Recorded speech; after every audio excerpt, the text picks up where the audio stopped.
Since I forgot to start my recording earlier on what I am doing, I'm going to show you the long version of the recipe for the filling of the lumpia that I use. This is not a pure meat lumpia, but this is not also a pure vegetable lumpia. This will be a mixture of both vegetables and meat. I already let the pork render its fat before I put in the garlic and onions. Since it has a lot of water, I have to make it evaporate for a while. Now we are ready to put in our minced garlic and onions.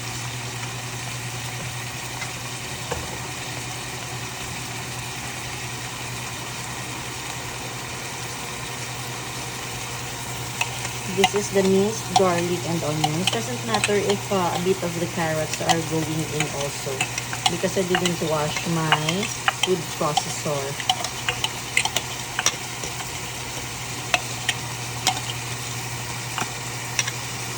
I wish you could smell this because the onions and garlic really changes the aroma.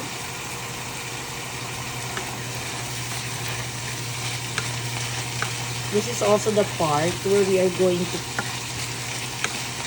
let a little bit of browning for the meat. That way we can assure that the meat is well cooked.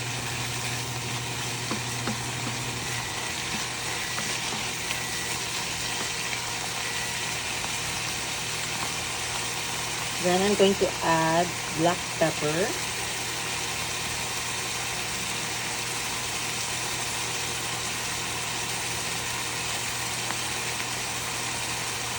I'm going to put a lot of black pepper because my family likes it to be garlicky.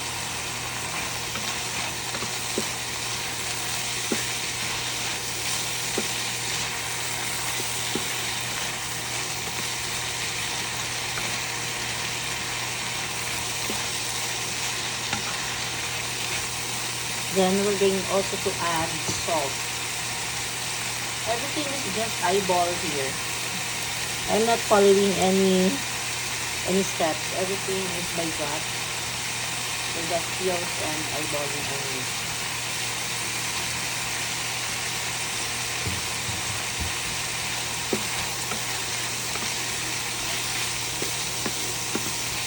Smells already good. Some people don't like their lumpia being sauteed first before wrapping it, but my family prefers it sauteed first so that we can assure that the meat is properly cooked. We don't like our pork to be half cooked since it is not safe.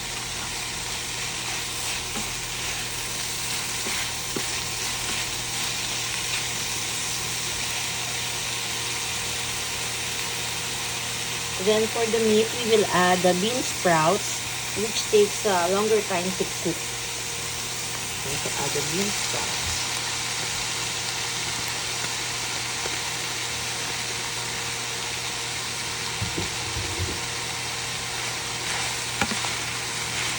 The bean sprouts goes in first because it takes a lot of time for it to be cooked. Also, we don't like it half cooked.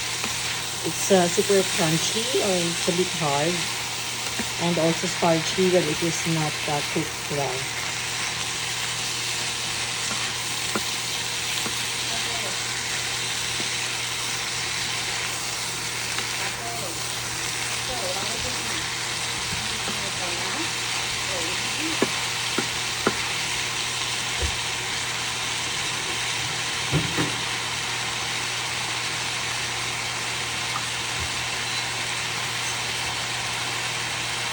I increase the temperature so that it will create a little browning over our meat and the bean sprouts.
It really takes a long time for the bean sprouts to cook.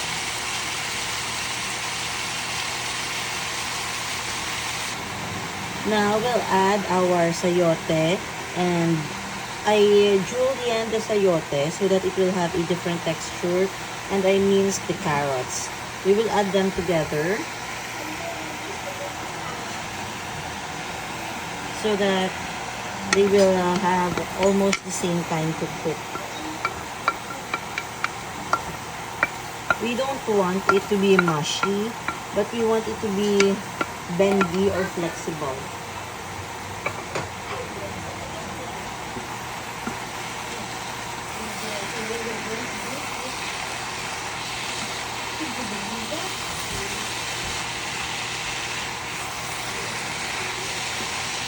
The different slicing or the different vegetables will create a wonderful texture later on when eating the lumpia.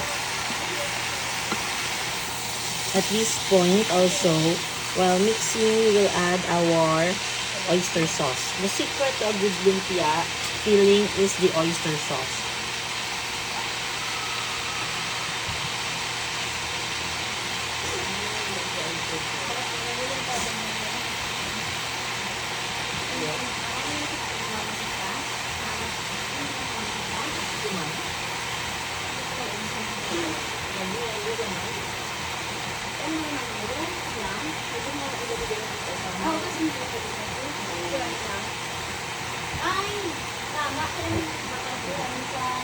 We are using the Mamacita oyster sauce.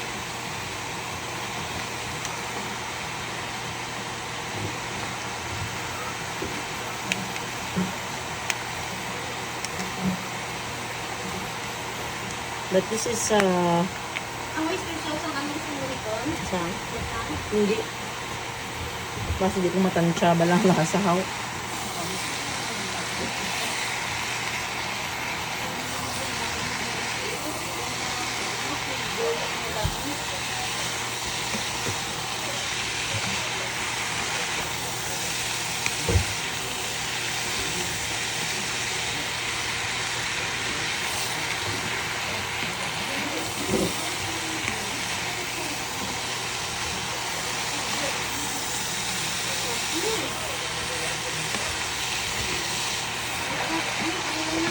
Sige po.